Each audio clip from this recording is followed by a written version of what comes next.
I don't think there'll be another Bill Yeager, because 35 years, is that what he put in? 35 years, something like that. Over 30 years that he put in is a bridge from jazz education of the 80s into the 2020s. And that kind of influence, I don't think it'll happen again. I think things are really established now that people can take over and move forward and adapt.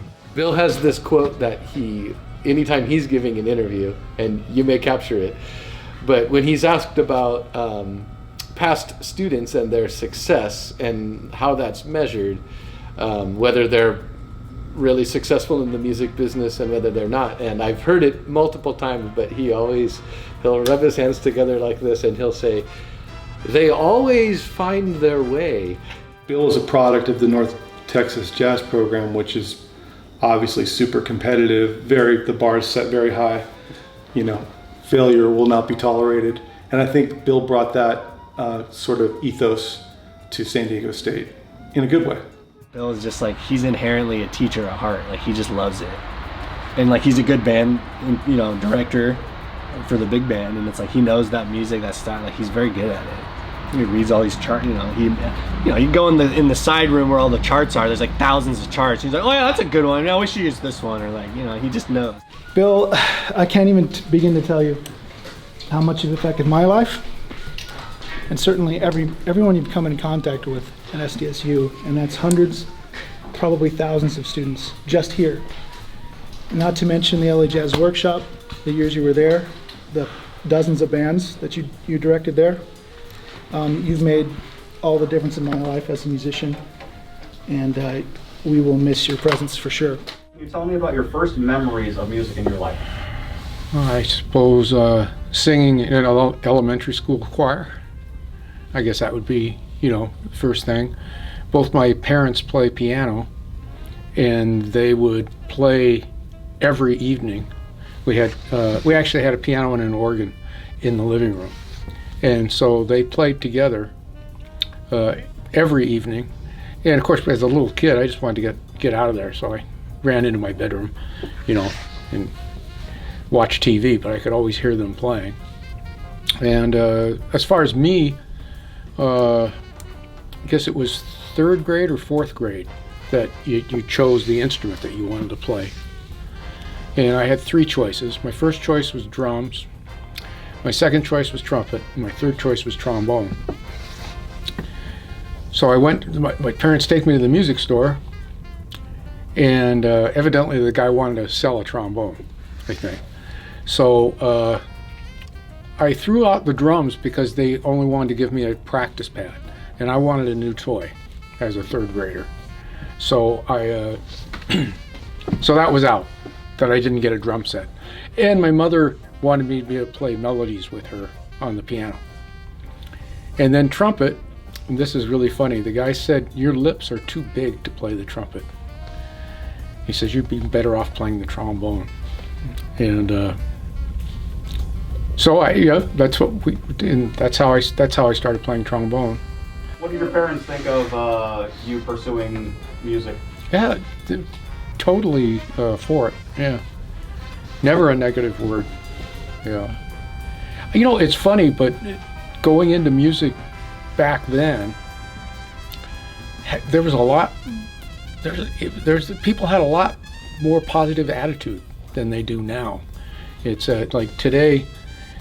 It's funny. I mean, people even say it to me to this day. Yeah, you got all these guys, getting their degrees in music, and what are they going to do? And I always say the same thing. They always find their way.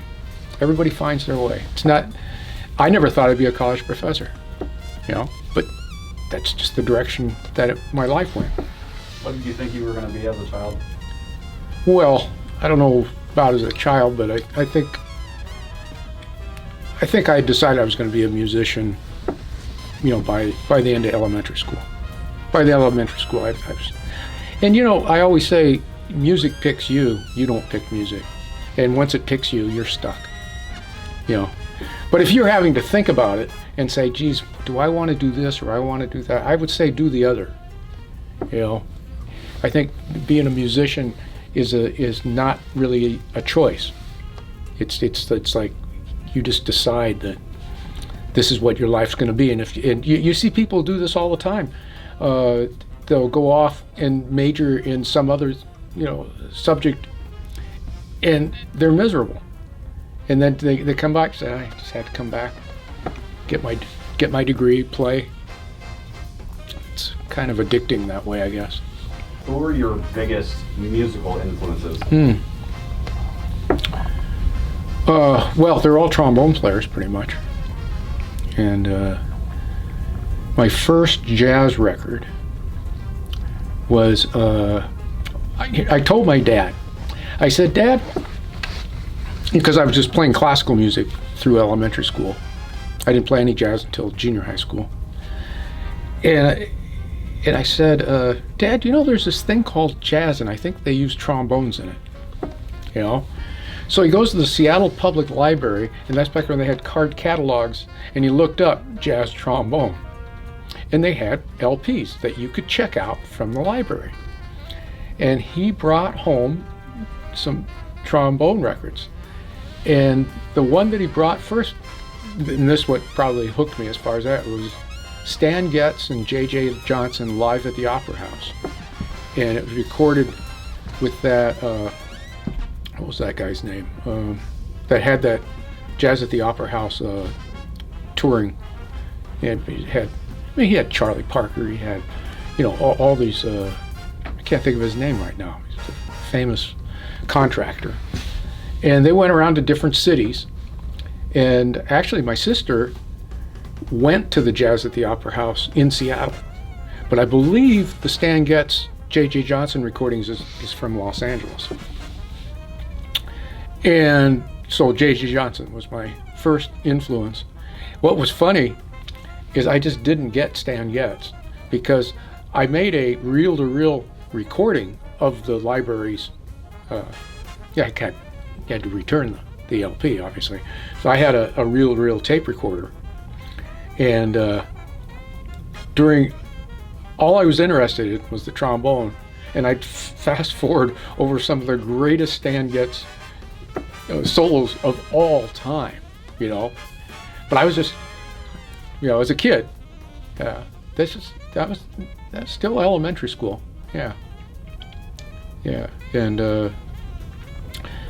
then in a junior high, that's why I transcribed my first solo, and that was Billy's Bounce, the trombone solo. I think I did that it took me a year. It just took me forever to figure it out. And that reel-to-reel tape recorder had two speeds, 7.5 and 3 3/4, and you could make it go half so it sounds like a tuba, and I could figure out the faster parts of it. And but that was that, and it's funny because I use in my online class, I use 2 cuts off of that record. The Stan Getz, the ballad that he plays on there. I can't think of the name of the tune now. It's just exquisite.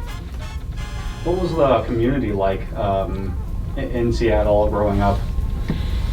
Do they have a big, large jazz program? What was it like? My high school had 3 jazz bands, had 2 concert bands, full symphony orchestra, 3 or 4 choirs.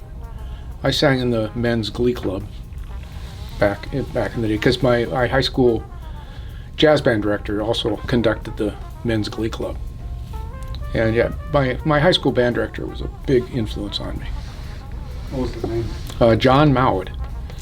And the same year that I graduated high school, which was 1970, he took the job at Central Washington State University and built a great jazz program there. And of course, I had already committed to North Texas, but then when he got the college job, he wanted me to go to Central. And but I had already made my decision to move to Texas. What was it particularly about John Mowat that you remember? What really inspired you particularly? Well, yeah, I conduct bands very much like he does, with the same sense of humor and off-color jokes. And for example, there was 2 or 3 of us this one saxophone player who was just an amazing composer arranger for a high school kid. I mean, we did. We won the Reno Jazz Festival 3 years in a row, and they're mostly his original charts. And he, Bruce Hall, and they're just Bruce Ridley, another friend of mine. The 3 of us would at least twice a week go to our band director's apartment, John Mowat's, and listen to records. And what made me think of that is that, 5 years ago or so, that I conducted the Louis Bellson All-Star Band in Los Angeles. And so I had half the LA band and half the New York band. And I was originally going to play. And then for some reason, then they found out that Louis Bellson gave me the entire library. And so then because they said, well, you should conduct because you've got all the music, and I know all the charts. And I played lead in Louis' band for 17 years, and obviously we're really close. And there's a guy that's a real mentor, right? Well, anyways, so I'm introducing this all-star band, and either probably lead alto was Ted Nash out in New York, and it's all the people that you would expect, Pete Chrisley and all the top guys. And so I'm introducing everybody to the audience, and we had the Louis Bellson band, and that had Jeff Hamilton playing drums. And then we had the Buddy Rich band that had Peter Erskine, and then the Don Ellis band. I can't remember the drummer's name. Just an amazing odd time signature guy. So going through this one, I get to Ted Nash, and I say something to the effect of, well, you all know who Ted Nash's father is, and then I was just going on, and I think it was Bobby Shue in the trumpet section kind of yells down at me. He says, hey, a lot of these people don't know, right? And so I told the story about my high school band director to all these people, and obviously Dick Nash is Ted Nash's father. And so I told the story, this is a true story, that I was with my high school band director, and he would put on a Henry Mancini recording, right? And I think the first one I heard was Dick Nash playing The Shadow of Your Smile. And my high school band director said, now that is what a trombone is supposed to sound like. And I told that story to all these people. We get done with the concert. I had no idea that Dick Nash was in the audience. And so I walked down, and there's Dick, and he was in tears. He says, that's the nicest thing anyone's ever said about me. And anyway, that was that story that came from my high school band director. But he really did tell me that, and I do sound like Dick Nash, my vibrato concept, slide concept, all that stuff. My trombone, play his Earl Williams trombone with a copy of his lead pipe. So that's the guy for me. Of all the trombone players, he was the person I patterned my playing after. Even though JJ was my first big influence, but as far as sound, JJ doesn't play with hardly any vibrato. plays very straight. And Dick has that beautiful vibrato that most of us have copied over the years. The University of Northern Texas, you know, there's definitely a reputation with that school. How was it getting in for you, and what was the experience like? Well, a couple of things. We used to have these summer workshops, and Stan Kenton did a week, usually at the University of Washington, and then they had another one called the National Stage Band Camps, and that was a lot of Berkeley people and North Texas people, and like you'd have people like Lou Marini conducting groups, a lot of the North Texas guys, and that's where I met Leon Breeden, the head of the jazz program at North Texas, and that's how I got a scholarship there, because he you know, obviously heard me play as a high school kid. And I guess that was, oh, and then we did my high school stage band was really good. And so we did a joint concert at the Opera House with the North Texas 1 O'Clock Band. But more important than that was the North Texas Band played in my high school gymnasium for like a noon concert for the high school kids. And I remember walking up to the trombones, and it was like Tom Bones Malone was playing lead trombone, and Bruce Fowler, the most amazing jazz trombone player in the world. I think Joe Randazzo was playing bass trombone, a New York guy now. And I remember just walking up to him and saying, "What kind of trombones are you guys playing?" You know, because I hadn't even heard him play yet, you know. And of course, Bruce Fowler was featured on this real up-tempo version of Hello Young Lovers. And it just, I mean, just, he's amazing. He's still amazing. And I was sold, yeah, the band. And that was when the Lab 68, see, they started recording live band records in 67. The first one I got was Lab 68, and that featured Tom Malone and Bruce Fowler on trombones, and just a who's who of like Lou Marini, Randy Lee, Jim Riggs, I mean, it just a who's who. Ed Sof on drums, John Monahan on bass, which, too bad, he passed away at a very young age.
How did you become not a competitive musician, but more of like a lifting up the people around you?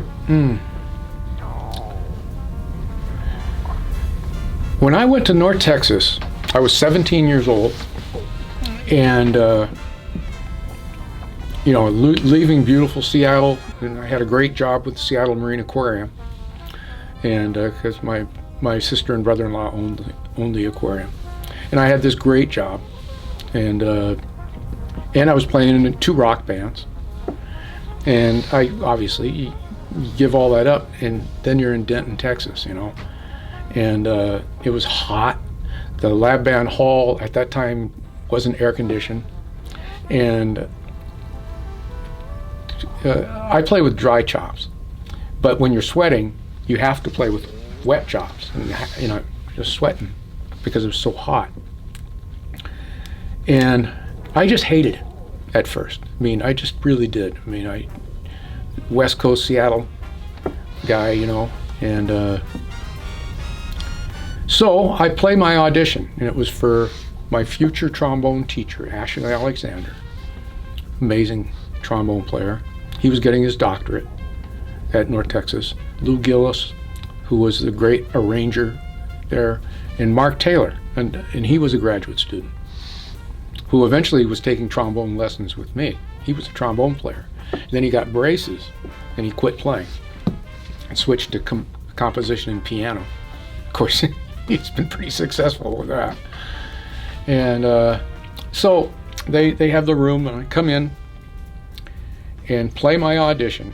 And this was, when I was a freshman in college, I was very drawn to the avant-garde side of playing the trombone. I was listening to like Albert Mangelsdorf from Germany, who Marcus Bergers played with when he lived in Germany.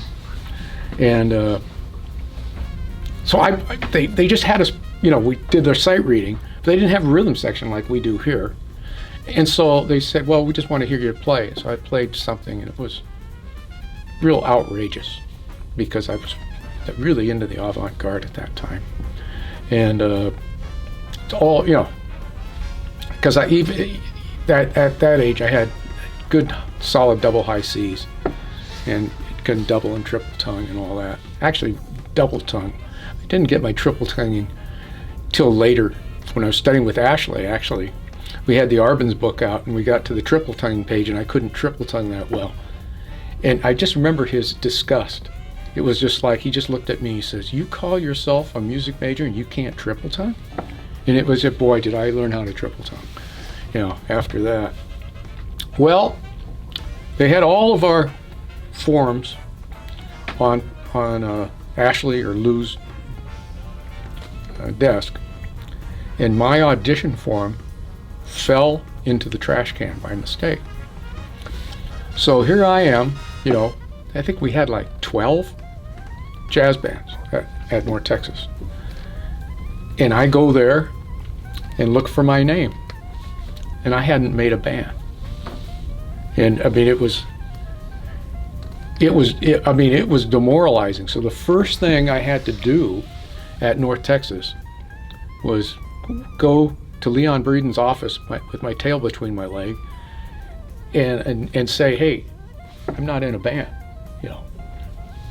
like that. And then it all came out that my audition form fell on the floor. I've never done anything like that, because you're talking about me being sensitive that way.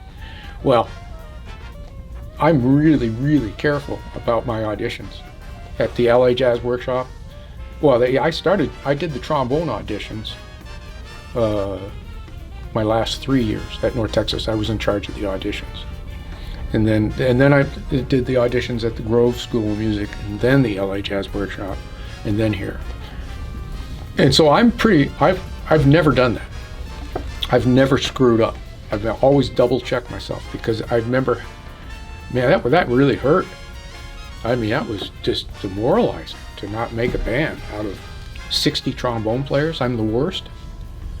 So they used 5 bones back then, 2 bass bones and 3 tenor bones in each band. So they opened up the 4th chair in the 8 o'clock.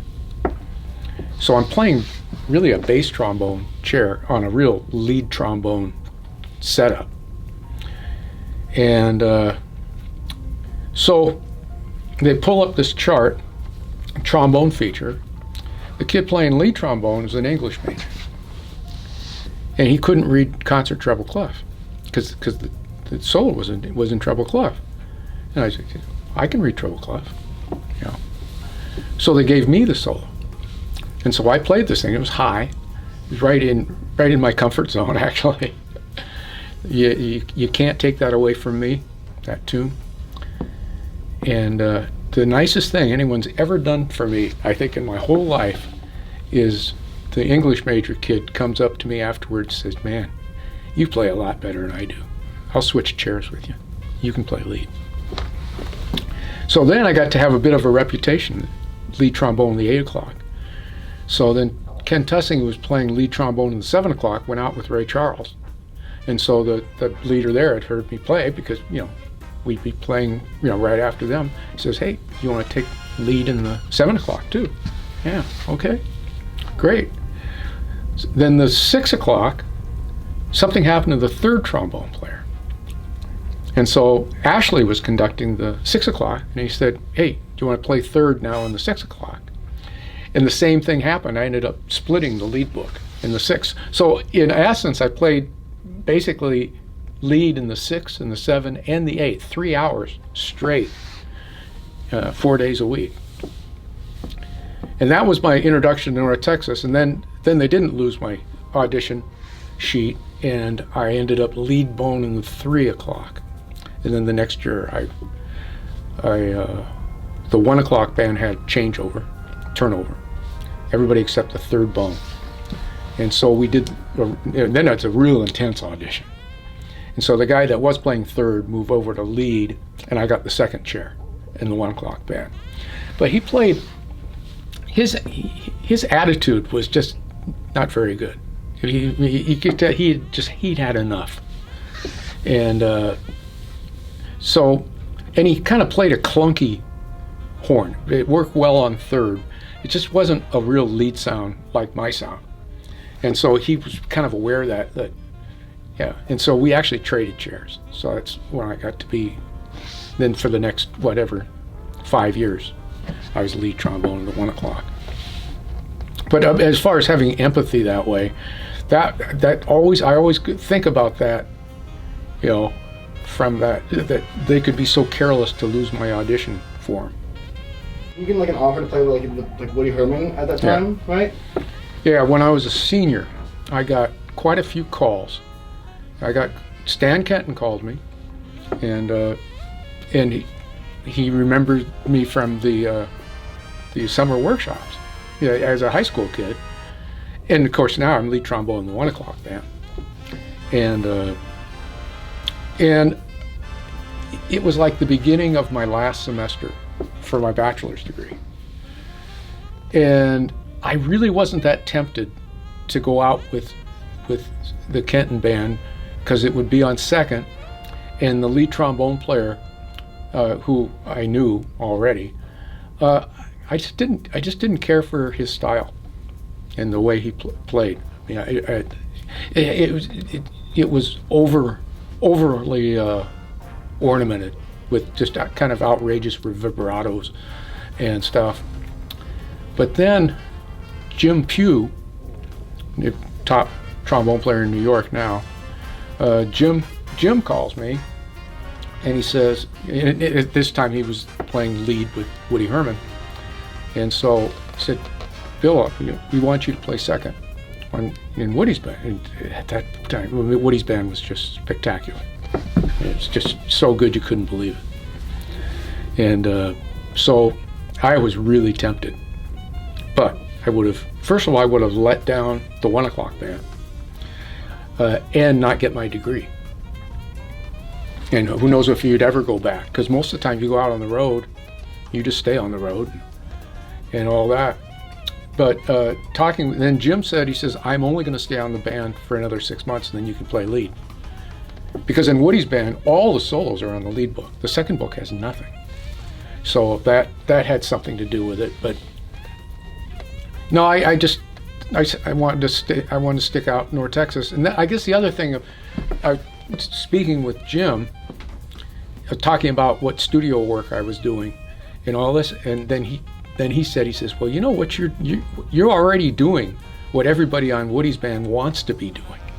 You're playing jingles, you're playing all the shows. And he says, and then it kind of hit me like, this would be dumb to give up all my gigs in Dallas. Meditation, or just your activities outside of music themselves, how they affect music and vice versa. See, I started, I think it was either a freshman or sophomore in college that I started meditating twice a day, Transcendental Meditation. It was very popular at the time. It was a real fad, Maharishi Mahesh Yogi, and I was like, 18 years old. And I just took to it, and I even did the teacher training course in it I think I was a sophomore in college. And and I've meditated, pretty much every day for 50 years, at least 50 years. And it's just a habit.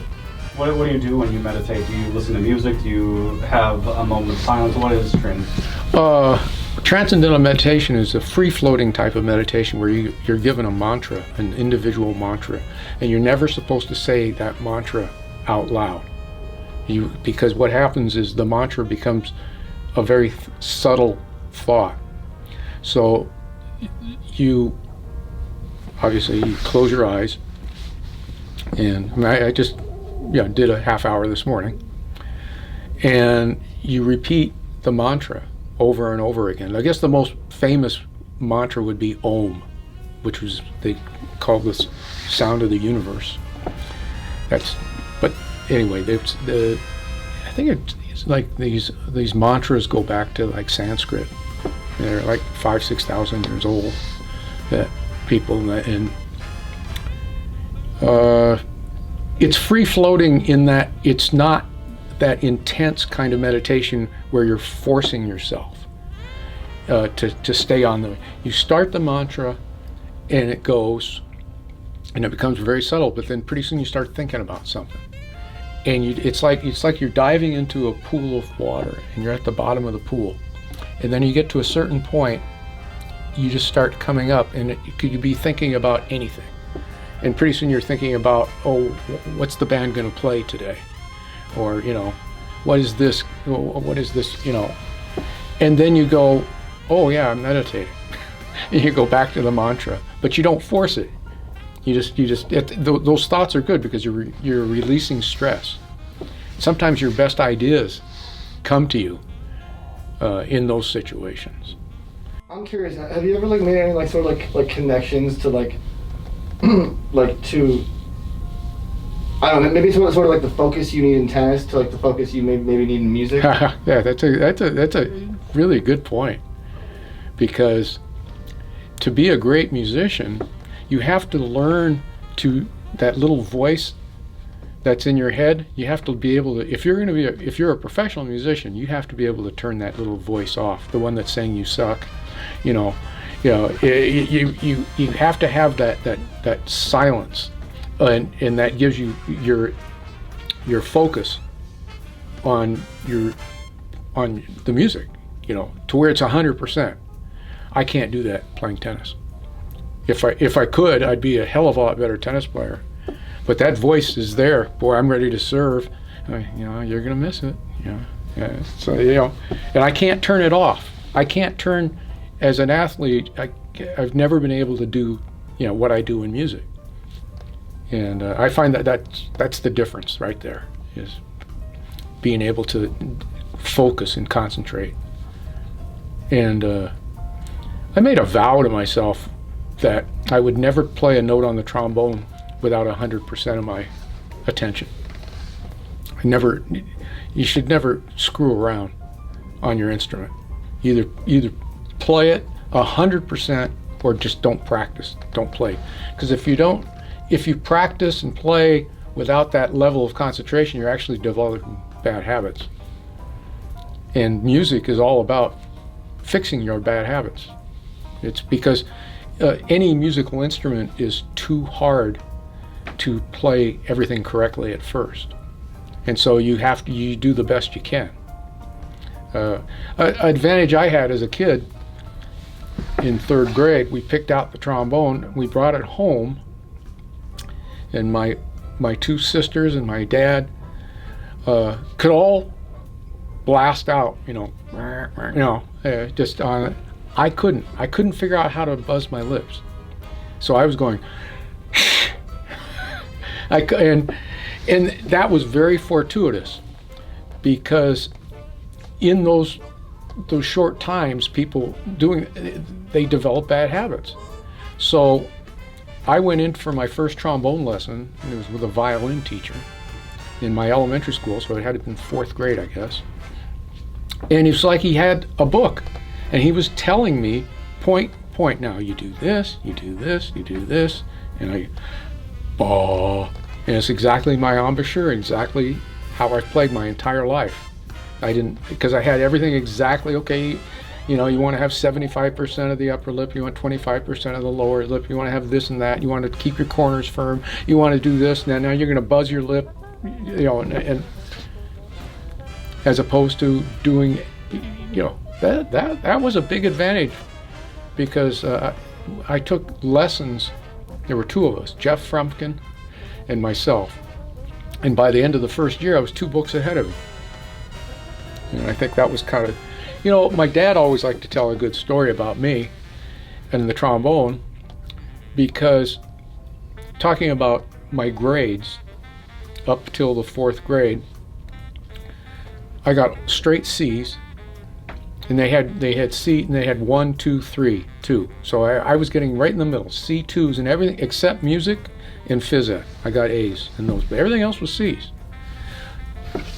Since I started playing the trombone, it gave me self-confidence in everything, and I became a straight A student for the rest of my years in college, high school. That's pretty much straight A's, all because of self-confidence. And so that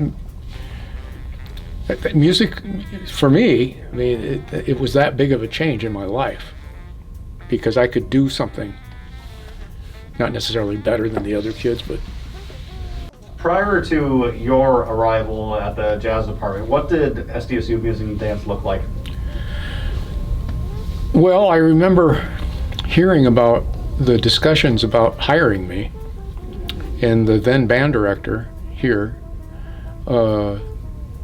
made a statement something like, you'd be making a huge mistake to hire this guy, because he's just going to try to make SDSU into another North Texas state. And I still remember thinking about that and going like, in your wildest dreams, you're going to make this the largest music school actually in the world at the time. North Texas was the largest school, always the largest jazz program, but it was the largest jazz school of any kind. I mean, yeah, I mean, there was there were people that were really prejudiced against having a jazz program. And this is, 37 years ago. You don't hear, well, think of what we called classical music. We called it serious music. That implies that, jazz is not serious. And that is the implication. And people still use that term. Not very often. But this department was certainly that way when I came to it. Now they did have, they didn't have a jazz major until I came, but they had jazz band, and Eddie Meadows, he had decided he didn't want to be director of jazz studies anymore. He wanted to be a scholar, so he's written, a half a dozen books, and is one of the world's foremost authorities on jazz history, ethnomusicology, and that's the other thing. We used to have a huge ethnomusicology program here. We had 5 professors that were just ethnomusicologists. Now we have 1, and he's now director. So in some ways we have none. But that was, and so those people were probably the people that were on my side, the world music people. Because this was also, when I came here, San Diego State, the center of world music was here. And so that fed into, and then, I guess my ace in the hole is that I can play classical music as well as any of them.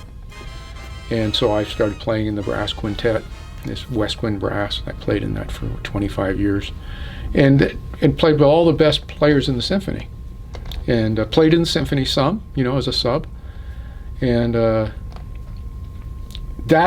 it's sort of a funny thing to have to be that way, but my natural abilities in music, I'm a natural classical player and I'm not a natural jazz player. I've had to work real hard at being a jazz player. Jazz never really came that easy to me. Playing sonatas and concertos and that stuff is like falling off a truck for me. I mean, it's what I've always been able to do the easiest. And so improvisation, all that, I had to work at it. But I was fearless, I mean, I would do, you got the solo here, I'd jump right in there, do it.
How did you acquire the faculty members around you, whether it's Carl, whether it's Rick, whether it's Richard, the jazz studio directors? How did you build that team? So, maybe the top jazz educator in the world is Gene Aiken. He's in Taiwan right now. And we just had him as a guest lecturer in Carl's graduate seminar from Taiwan. And he did a mock jazz festival. And he had 3 adjudicators, Gene, myself, and Rick Helzer. And Carl picked out different high school, like YouTubes of horrible high school bands and really good high school bands, and then had us do the critique and how you adjudicate. And which is an interesting, I would have never thought of having a class in adjudication. Never thought of it. And Carl came up with that. And it's probably the first time I'd ever heard of anything like that. So Gene, who I had hired at the LA Jazz Workshop, he was on sabbatical, and I got him involved in the workshop playing bass and eventually conducting one of the bands at the shop. He was helping me move down here. Because I commuted. I had my Cessna 172 airplane that I flew back and forth for 3-4 years, and doing both the workshop, my studio work, and San Diego State. Doing all so we had, I think my nephew had gotten a truck and all the stuff to put in my office. And I won't mention his name, but one of the guys that was teaching here comes in, and Gene is sitting there, and the guy says, well, you've never done anything here at San Diego State, and I've done all this, and I deserve this job. And it was really, I've never met this guy before. And I remember he left, and Gene turns to me and says, the first thing you have to do is get rid of that guy. And I did. And you start assembling people that, first of all, they have to be a team player. And this guy was, for example, he was teaching elements. And I can I see your syllabus? so I can kind of see what's going on with this. He says, I don't have a soloist. I said, oh. He says, no, see, this is jazz. This is improvisation. And I just improvise. So he was completely disorganized. Incredible musician. Yeah. So it's not easy to get rid of people. And so what I said to him was, well, you resent me getting this job, but you don't even have a degree in music. How can you expect to get a major college position? I said, I could get you through this bachelor's and master's degree in no time, but you won't be able to teach. Yeah. And I did. He passed out of all CM. He took all the exams and passed them all. So, I mean, the guy was brilliant. But that's how I got rid of him. And that's how I got Rick. Because Rick was working for me at the LA Jazz Workshop. And he was my right-hand man at the shop. And I met Rick. He's from Fresno.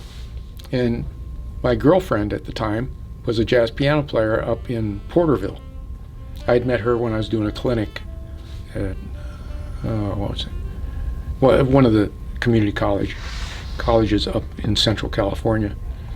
And she would drive from Porterville to Fresno to take lessons with this guy. And she just went on and on to me, how great he was. And of course, I'm an LA guy at that point. And of course, nobody can play except for the people in LA, And so you're just kind of going like, sure, some guy in Fresno, And so the whole band from Fresno moved and bought a house or rented a house, whatever, in the San Fernando Valley. And that's when I met Rick. And it was like, my girlfriend was right. I mean, the guy was a phenomenon. And the group was really good. It had Kim Richmond playing saxophone. And still, the guy that plays bass with Rick in Fresno right now, John Laufenberger, was playing bass. And they all lived in this house. Well, Kim didn't live in the house. He was married. And but the rest of them, all the Fresno guys, and it's called Reawakening was the name of the group. And that's how Rick and I got hooked up.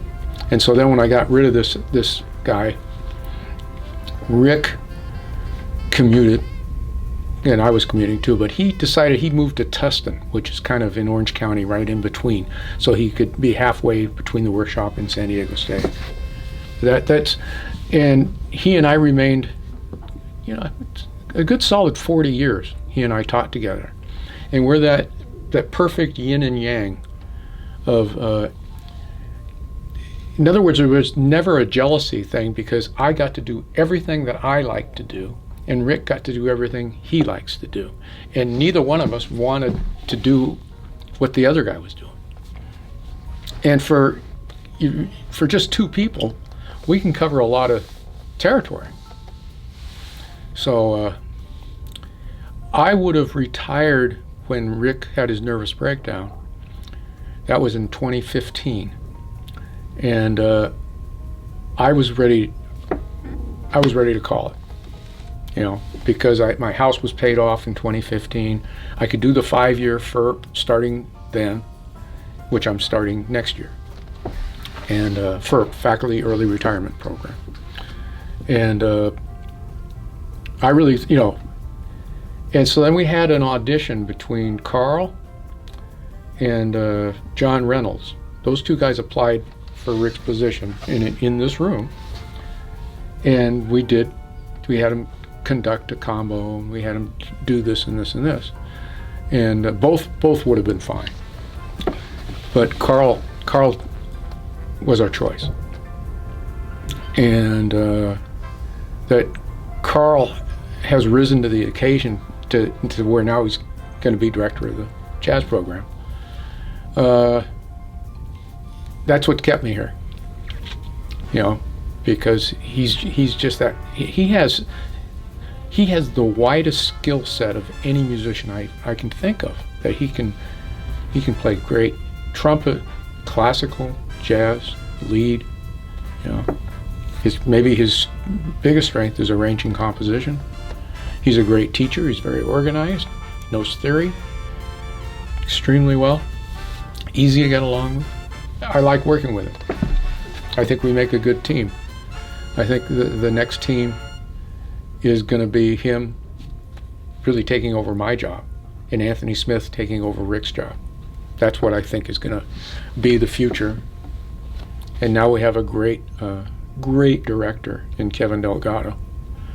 And that was another major accomplishment, you might say, is getting Kevin to be the director, because this school is going to do real well in the future because we have a great director, a very humble, wonderful.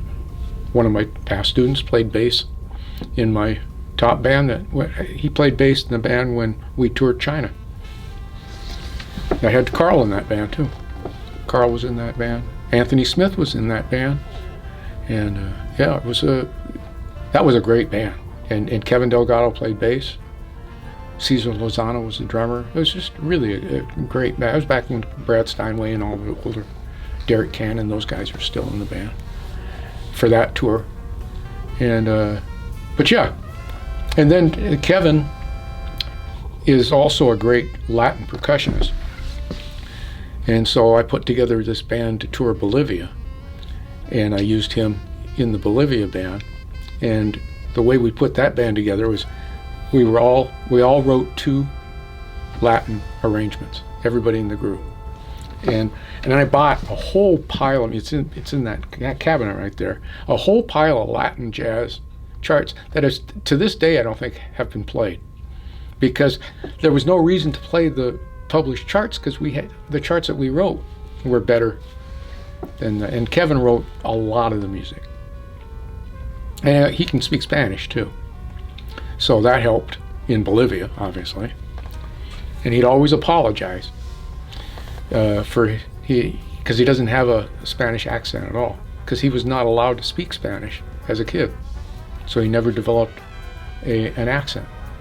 His parents didn't want him to have a Spanish accent when he spoke English. What is your goal? What is your vision for the future?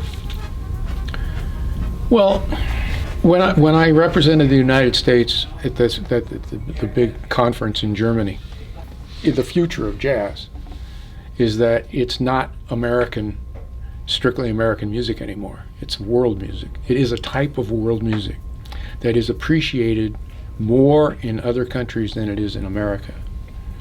And that's kind of sad, because I know myself, maybe the first night we were having dinner, I mean, this was incredible, this thing. The Germans spend tens of thousands of dollars every year, and they bring a different discipline. And jazz comes around once every 10 years is jazz in Germany. And I was fortunate to get to be asked to do that. But what I learned so much was just how much jazz there is in places that, like Haiti. You wouldn't think of that as being somewhere that would have a jazz program. And Mexico, of course, they're a good representative there. Canada, obviously Germany. But so much of what they had the 15 of us there for, they wanted us to analyze what's happening in Germany, in German jazz, because they're very proud of their heritage. Because, I mean, think about after World War II, jazz in the big band era and all that, and then the influence of the thousands of American soldiers in Germany. And that had a profound effect. I had never heard of kraut jazz. You know, that sounds really derogatory, because during the war, they called Germans krauts. But that's what the Germans called themselves. That was kraut jazz. And it was a whole type, and it's a mixture of avant-garde and Dixieland. That's the best way to look at it. It's a real, I'd never heard of it, you know. And we had a guy do a seminar. We went to seminars in the mornings, and they would have different, but mostly German. And anyway, I almost found myself apologizing for the fanatical support from these other countries of American jazz. And then the Americans, we're just not appreciated in this country. I mean, it's and of course with the COVID and all this going on right now, it's made it just impossible for people who are players. Now, there's a huge difference right now is if you, let's say you have like one of the guys in my band is a contractor, contracts lots. Okay, well, he has a business license. Well, he's making money hand over fist from the government. I mean, the unemployment, he's making around $1,500–1,600 a week unemployment, plus all the stimulus checks. But if you didn't have that business and you were just, didn't have that, those people are getting nothing. They might get the stimulus, but they're not getting, they're not making more money than they would be working. How has COVID impacted you, on a personal level? Probably about as little as anybody. I mean, we're all affected by it, but having to rehearse the band outdoors, that was a challenge. I had the option of just calling it a day and not doing anything. And so then I thought of the open air theater, and the president's office is paying the rent. That's not, see, the open air theater does not belong to San Diego State. It belongs to the Associated Students. And so the Associated Students are going to pay, they want money for that. And it's big money, because they bring in big acts. They're we're really nickel and dime compared to what they're used to having. They got 4,000 seats. And so we set that whole damn thing up, one rehearsal, and they pulled the plug.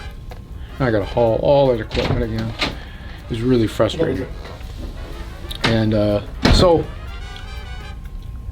I guess that's what that affected me, and then it's reinstated. And then there was a side of me that was like, oh, God, am I going to do this all over again and then get canceled again? And so then last week they changed and next week again we're supposed to go on to another tier. That's when the spacing and everything like that in the band room became a reality that I could rehearse. You saw how spread out they were. And it's harder than hell to hear still, even in there, but better than open air theater. And I think next week we'll be able to sit even closer together.